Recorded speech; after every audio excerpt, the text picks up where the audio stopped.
dans Juges, au chapitre 16, du 15e verset au 21e verset. Le Seigneur nous avait déjà parlé longuement. Nous avions exploité ce texte sur l'histoire de Samson.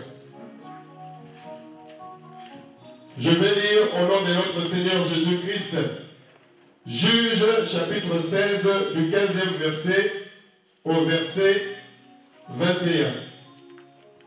La Bible nous dit, elle lui dit, comment peux-tu dire je t'aime puisque ton cœur n'est pas avec moi?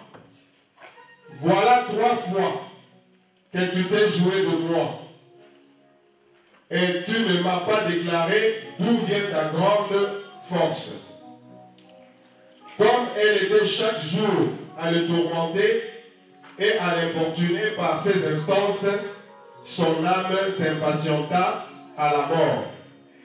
Il lui ouvrit tout son cœur et lui dit, le rasoir n'a point passé sur ma tête, parce que je suis consacré à Dieu dès le ventre de ma mère. Si j'étais rasé, ma force m'abandonnerait. Je deviendrais faible et je serais comme tout autre homme. Délila, voyant qu'il lui avait ouvert tout son cœur, envoya appeler les princes des Philistins et leur fit dire, montez cette fois, car il m'a ouvert tout son cœur. Et les princes des Philistins montèrent vers elle et apportèrent l'argent dans leurs mains. Elle l'endormit sur ses genoux. Et ayant appelé un homme, elle rasa les 7 tresses de la tête de Samson et commençant ainsi à le dompter. Il perdit sa force. Elle dit alors, les Philistins sont sur toi, Samson. Et il se réveilla de son sommeil et dit, je m'en tirerai comme les autres fois, et je me dégagerai. Il ne savait pas que l'Éternel s'était retiré de lui.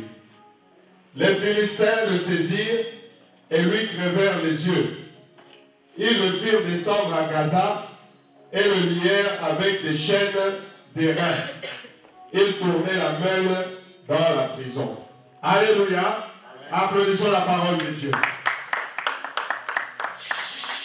Au travers de l'histoire de Samson, le Seigneur voudrait nous enseigner que la vie d'un consacré, c'est la vie de vigilance.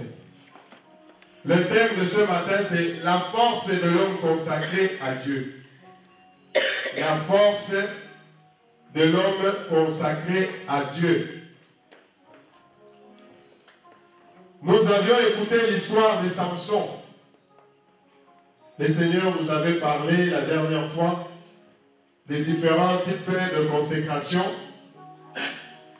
Et au travers de son enseignement, nous avions appris l'histoire de Samson. Samson avait une force extraordinaire. Il avait été consacré à Dieu depuis le ventre de sa mère jusqu'à sa mort.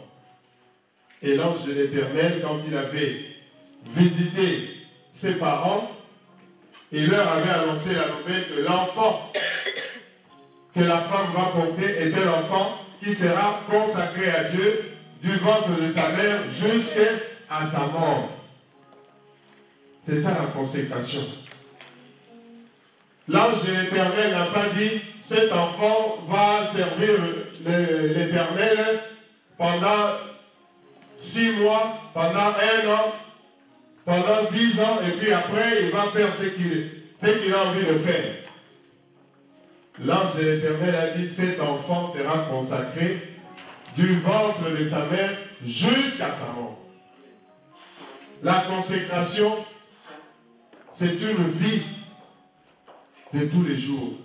C'est une vie de chaque instant. C'est toute la vie. Quand vous êtes consacré, vous ne pouvez pas dire, bon, là, j'ai 2 ans où je suis au chômage, Donc pendant ces 2 ans-là, je vais servir Dieu et puis après, je ne vais plus servir Dieu. La consécration, c'est une affaire de toute la vie. L'enfant Samson a été consacré pour toute sa vie. Et l'Esprit de l'Éternel a commencé à agir en lui parce qu'il avait une mission.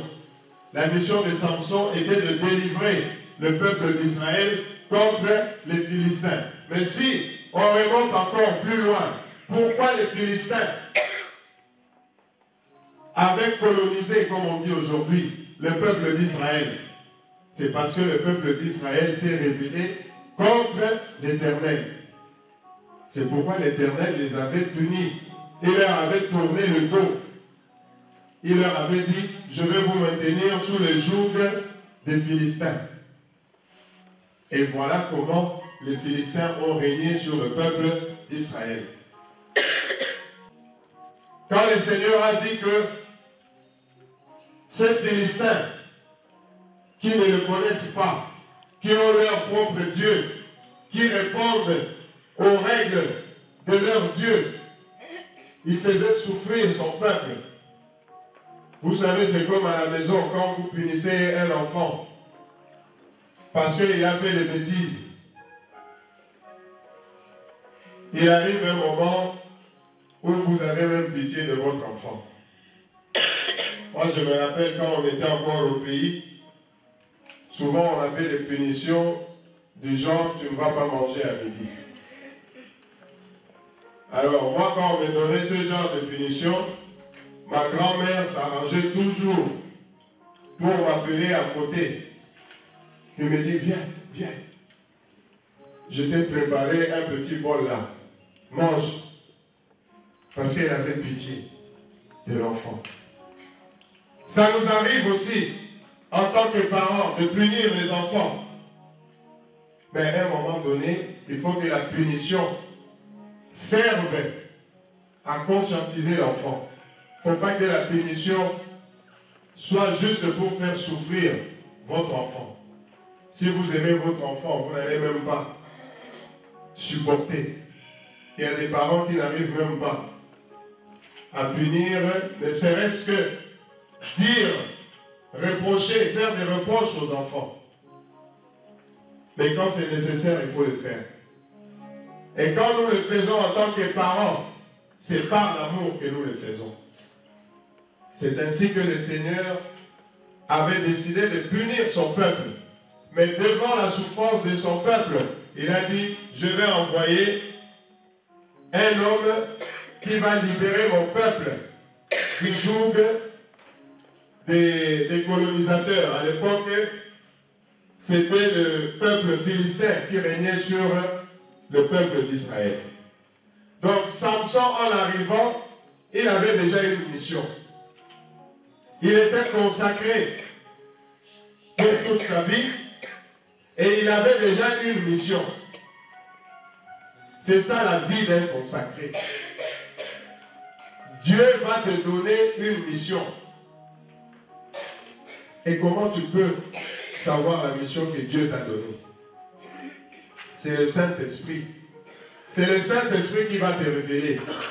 Peut-être au travers des dons que le Seigneur a mis en toi. Peut-être au travers des talents que le Seigneur a mis en toi. Et il faut rester connecté, comme on dit aujourd'hui. Rester connecté. Il faut rester connecté à l'Esprit Saint. Il faut rester connecté à Dieu. Et Dieu va te transmettre ce qu'il attend de toi dans ta vie. C'est très important. Ne vivons pas sur la terre comme des touristes. On voit les touristes chinois quand ils viennent à la Tour Eiffel ou bien sur les Champs-Élysées. Ils prennent des photos, n'importe quoi. Ils prennent des photos, même les oiseaux, mais il y a des oiseaux aussi en Chine. Ils prennent des photos. Et puis ils vont repartir chez eux. Ne soyons pas des touristes sur la terre. Le Seigneur nous a donné une mission à chacun de nous. Nous qui sommes consacrés. Et nous devons connaître cette mission. Samson avait sa mission. Et le Saint-Esprit a agi en Samson. C'est pourquoi Samson, quand vous lisez l'histoire de Samson, il a fait des prodiges, il a fait des exploits, il a tué beaucoup de Philistins. Il avait une force extraordinaire. Mais cette force, il y avait un secret. Le secret que d'abord, l'ange de l'Éternel avait dit aux parents. Et les parents, bien entendu, ont dit à leur fils que tes cheveux, il ne faut jamais qu'on te les coupe. Parce que c'est de là que provient ta force. Parce que l'ange de l'Éternel nous a donné des instructions venant de Dieu, que tu es consacré jusqu'à ta mort. Tu seras très fort et que ta force, pour que tu la maintiennes, pour que tu aies toujours cette force, il faut que tes cheveux ne soient jamais rasés. Et la Bible nous dit, l'enfant Samson avait intégré, il avait intégré ce que le Seigneur avait voulu qu'il fasse dans sa vie. Et c'est comme ça qu'il avait cette force extraordinaire. Et il a fait des exploits parce qu'il est resté dans l'obéissance des règles que le Seigneur lui avait dictées. Il est resté, il a respecté les directives du Seigneur. C'est pourquoi il était très fort. Il avait une force que personne ne pouvait expliquer. Parce qu'il devait y avoir à l'époque aussi des gens qui devaient avoir une carrure comme lui, peut-être même plus. Que Samson, qui pouvait tuer autant de Philistins, des fois même sans armes, avec ses mains. Mais c'est Dieu qui était en lui. C'est l'Esprit de Dieu qui était en lui. Ce n'est pas Samson en tant qu'humain. C'est Dieu qui agissait en lui. C'est ce que nous devons réaliser, mes frères et sœurs. Nous sommes des consacrés à Dieu. Et tout ce que le Seigneur fait dans notre vie, c'est par sa grâce. Souvent on l'oublie. Souvent nous oublions. Nous pensons que c'est parce que je m'appelle un tel, c'est parce qu'il n'y a que moi qui peux faire ça. C'est vrai, le Seigneur a mis des talents en toi. Le Seigneur t'a rempli d'intelligence. Le Seigneur t'a rempli de sagesse. Mais n'oublions jamais que c'est par les bontés de l'Éternel que nous sommes bénis. Alléluia. De l'oublier. Mais Samson, à l'époque, il avait suivi les directives de Dieu. C'est comme ça qu'il a pu remplir cette mission. C'est de redonner au peuple d'Israël sa dignité. Parce que certainement les autres avaient exagéré. Voilà Samson qui était rempli du Saint-Esprit. Samson qui était rempli par la main de Dieu. C'est pourquoi il pouvait faire tous ces exploits. C'est un jeune homme. Il avait aussi besoin d'avoir une femme. Vous lirez dans la Bible, la première épouse, ça n'a pas marché. Mais voilà que il va rencontrer une certaine Delilah. Vous savez, dans la vie, il y a certaines rencontres qui peuvent être ce qu'on appelle de mauvaises rencontres. Tu vas rencontrer l'ange de la mort. Toi, tu penses que c'est une bénédiction. Est-ce que tu as demandé à Dieu la rencontre que tu as faite? Je parle aux jeunes gens et aux jeunes filles de notre église. Tu as rencontré un fiancé. Tu as rencontré une fiancée. Est-ce que tu as demandé à Dieu? C'est très important. Il y a certaines rencontres qui peuvent vous apporter des malédictions dans votre vie. Mais il faut demander à Dieu. Si l'Éternel vous dit que, ok, Ça, c'est moi. C'est moi qui ai mis ce cœur à ta disposition. Le Seigneur vous parlera toujours. N'ayez jamais peur en disant, si vraiment je me mets à prier, peut-être que Dieu va me dire non. Alors on a peur de demander à Dieu, est-ce que vraiment c'est mon fiancé? Est-ce que c'est ma fiancée? On a peur, sinon Dieu va dire non. Bon, si Dieu dit non maintenant, comment je vais faire? Moi je l'aime. Délit a aussi a dit, hein?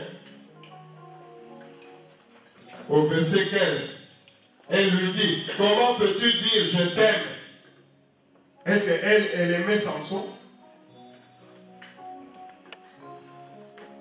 Quand vous faites une rencontre, votre vie peut prendre un autre tournure. C'est pourquoi nous, en tant que consacrés de Dieu, nous devons réaliser que notre vie doit dépendre de Dieu. À chaque instant, vous faites une rencontre, même dans les lieux de travail. Vous pouvez être trahi par votre collègue de travail. Si vous avez confiance naïvement, vous pouvez être trahi. Demandez à Dieu. Vous êtes un enfant de Dieu. Demandez à Dieu. Est-ce que mes collègues là, je peux faire confiance à mes collègues? Et le Seigneur va vous montrer. Peut-être il ne va pas vous parler comme un homme qui vous parle, mais peut-être vous verrez dans les songes. Peut-être une situation au travail permettra à ce que vous compreniez l'état d'âme des uns et des autres. Nous devons savoir saisir le langage de Dieu. Et voilà que Samson, qui cherchait une âme sœur, la Bible nous dit, c'est lui qui a trouvé une femme, a trouvé le bonheur. Mais Samson, ce n'était pas le bonheur qu'il avait rencontré ce jour-là. Mes frères et sœurs, faisons attention. Toute rencontre que nous faisons dans la vie, ne pensons pas que ça peut nous apporter du bonheur. Il n'y a que Dieu qui peut nous le dire. Voilà comment cet homme qui était consacré, cet homme qui était rempli du Saint-Esprit, va faire une mauvaise rencontre. Il va rencontrer une femme nommée Delilah. Et toute la stratégie de Delilah, c'était de détruire Samson. Toute sa stratégie. Quand vous lisez dans la Bible, nous avons déjà lu ce passage. Le Seigneur nous avait demandé de lire toute l'histoire de Samson. Nous la connaissons. Elle avait déjà commencé à le trahir. Mais comment Samson ne se rendait pas compte que cette femme-là n'était pas franche avec lui? Donc il était déjà dans un processus d'envoûtement. Il était déjà dans un processus d'envoûtement. Parce que son cœur ne répondait plus à 100% vers Dieu. Parce que si vous lisez bien cette histoire, vous allez voir qu'elle avait déjà commencé des stratégies pour connaître le secret de Samson. Et chaque fois, Samson pouvait encore mentir pour qu'elle ne puisse pas connaître son secret. Il avait bien gardé son secret. Mais voilà que cette fois-ci, la Bible nous dit, au verset 16, comme elle était chaque jour à les tourmenter et à l'importuner par ses instances, son âme s'impatienta à la mort. Il lui ouvrit tout son cœur et lui dit, les rasoirs n'a point passé sur ma tête, parce que je suis consacré à Dieu dès le ventre de ma mère. Si j'étais rasé, ma force m'abandonnerait, je deviendrais faible et je serai comme tout autre homme. La Bible nous dit, chaque jour, donc, elle était chaque jour à le tourmenter et à l'importuner. Souvent, ça peut arriver aussi à la maison. Les mamans savent comment importuner les papas. Quand elles ont envie d'avoir quelque chose. Et puis finalement, on s'est dit, bon, on a eu et on a sauté, bon, ça la caca. Voilà ce qui est arrivé à Samson. Il était en train de signer son arrêt de mort. Faisons attention. Et le diable utilise toujours l'entourage. Toujours l'entourage. Ne vous étonnez pas. C'est toujours l'entourage. C'est toujours l'entourage. Samson pensait que la confiance qu'il avait envers cette femme Delilah, que cette confiance était réciproque. Malheureusement pour lui, ça n'était pas le cas. Et voilà comment Samson va tomber dans le piège qu'il a évité à plusieurs reprises. Mais attention aux Aïkizo, tu vas te poser quand même la question. Moi, je vais insister. C'est qu'il y a quelque chose. Les Français disent il y a anguille sous roche. Comment se fait-il qu'elle insiste toujours? D'où vient ma force? D'où vient ma force? Elle veut devenir forte de plus que moi pour me battre. Vous avez vu, il y a un procès là qui passe ce jour-ci, un homme battu. Moi, je pensais que c'était un gringalet. J'ai vu, mais c'est un costaud. Je dis, mais comment cet homme, la femme, pouvait le battre? Et il passe même au tribunal. Bon, maintenant que les femmes font tout, on a vu même des catcheurs. C'est pas étonnant. Mais soyons un instant à la place de Samson. Cette femme qui cherche à connaître la source de ta force. Et toi, l'Éternel t'avait dit, il ne faut pas raser tes cheveux. Alors, tu as déjà vu que cette femme t'a piégé à plusieurs reprises et que le Seigneur a permis à ce que tu puisses sortir de ces pièges. Mais tu ne réalises toujours pas. On peut se moquer de Samson, hein? Mais ça peut t'arriver, toi et moi. Et ça nous arrive souvent. Ça nous arrive de baisser la garde parce que c'est ma femme, parce que c'est mon mari, parce que ce sont mes enfants, parce que c'est ma famille.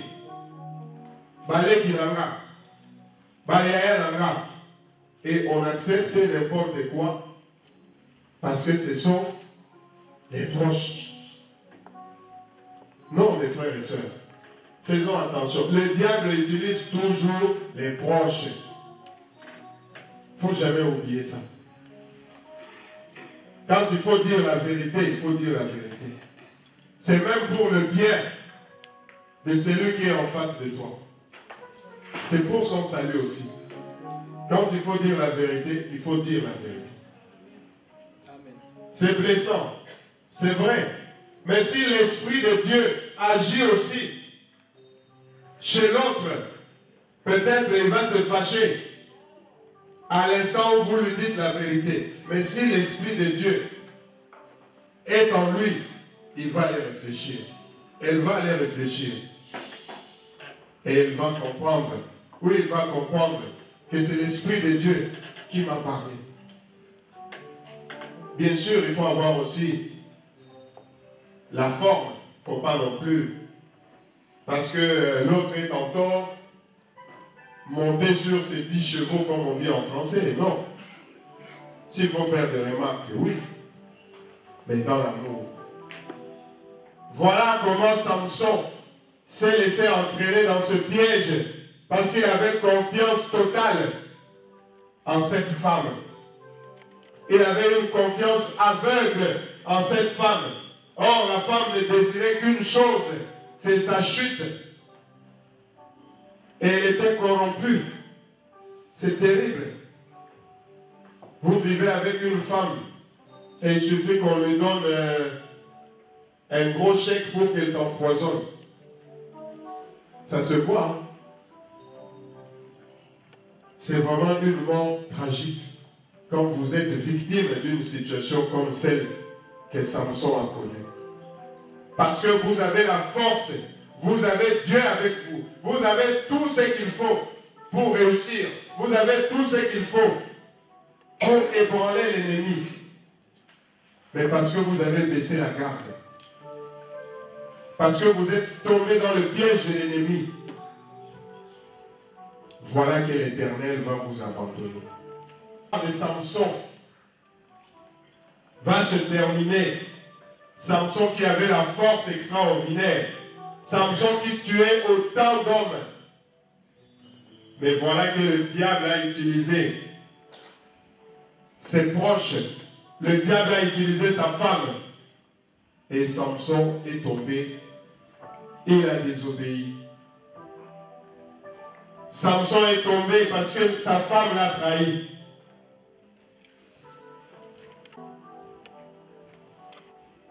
Et Samson était conscient que le jour où on va le raser, il sera comme un autre homme.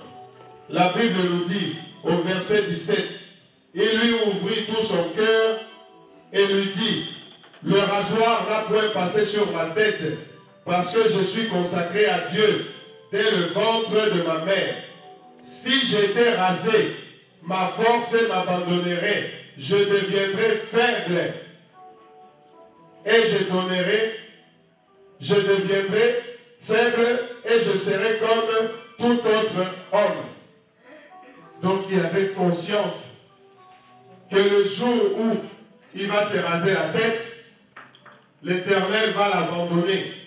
Et quand l'Éternel va l'abandonner, il va devenir comme n'importe quel homme. Donc comme les Philistins, comme les païens. C'est ce que nous devons comprendre. Ce n'est pas parce que tu es consacré que c'est toute ta vie. Donc maintenant c'est un cachet. Hein? C'est une signature. Comme les ministres. Quand il n'est plus ministre, on dit toujours honorable. Honorable, c'est les députés. Les ministres, c'est l'excellence. Le Seigneur nous dit, si je te tourne le dos, tu deviens comme tout le monde. Tu deviens comme tout le monde. Et nous devons réaliser que tout ce que nous faisons dans notre vie en tant qu'enfants de Dieu, c'est par la grâce de Dieu. Et si Dieu nous tourne le dos, nous devenons comme tout autre homme. Alléluia. Alléluia.